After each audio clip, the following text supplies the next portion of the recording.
Anybody else that's here with the colonel? The colonel's here. Oh, perfect.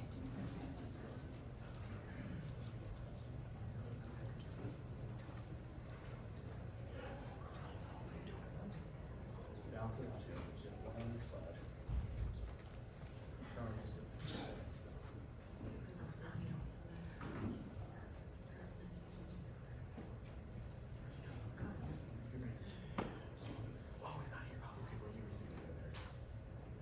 Good evening, everybody. This is an honor.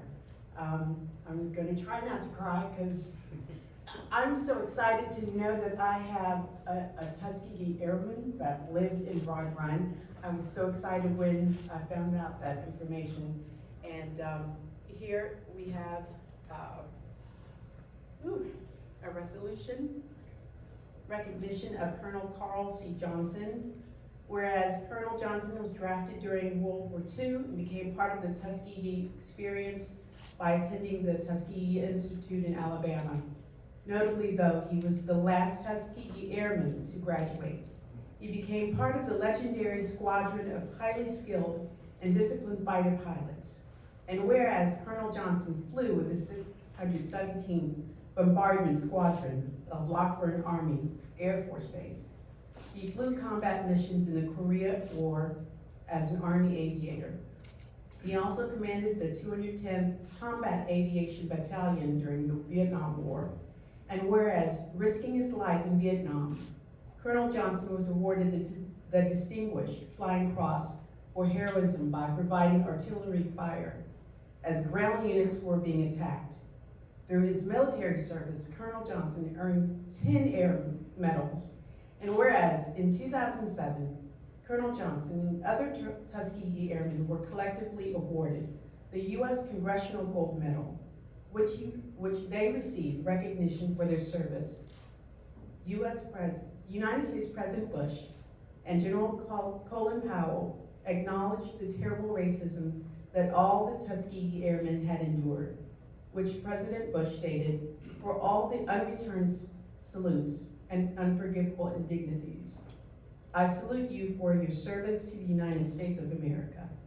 And whereas, after retiring from the U.S. Army with the rank of colonel and 30 years of service, Colonel Johnson worked as an executive at airports in Cleveland, Pittsburgh, and Fort Lauderdale, and at the Department of Defense and the Federal Aviation Administration.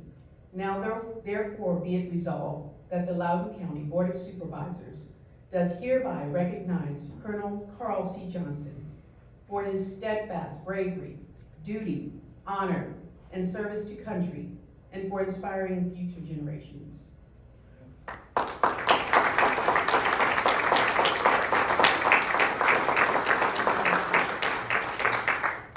Well, first let me just say, I am his daughter, and he would have liked to have been here today, but he is 95 years old, and sometimes it's hard to get around. He really appreciates the honor and thanks everyone for it. Thank you for the Loudoun County Board of Supervisors.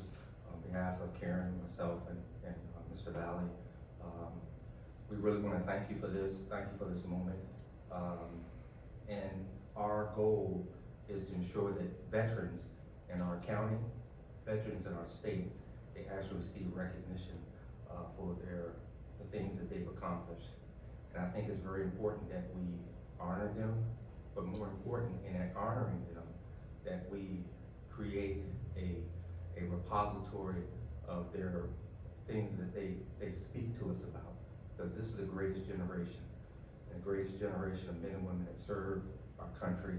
They deserve to have something that is placed into a warehouse where future generations can actually go to and just at any time in their lives just look up to. So again, thank you very much for this honor. Thank you. Herbert, want to say anything?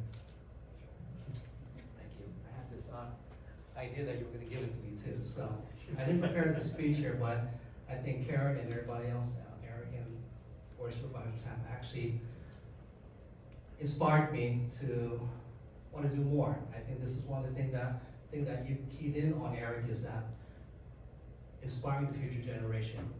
The greatest generation of World War II has taught us so much that our future generations need to know that as well too. And so we are here to ensure that moving forward, that our veterans within Loudoun County and within the state are recognized, and we're doing good things to make sure that happens. Thank you very much.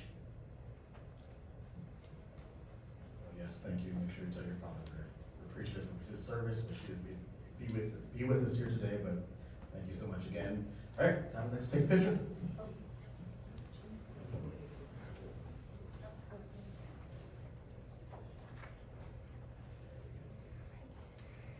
Okay, ready? Here we go. 1, 2, 3. One more. 1, 2, 3. Okay, thank you.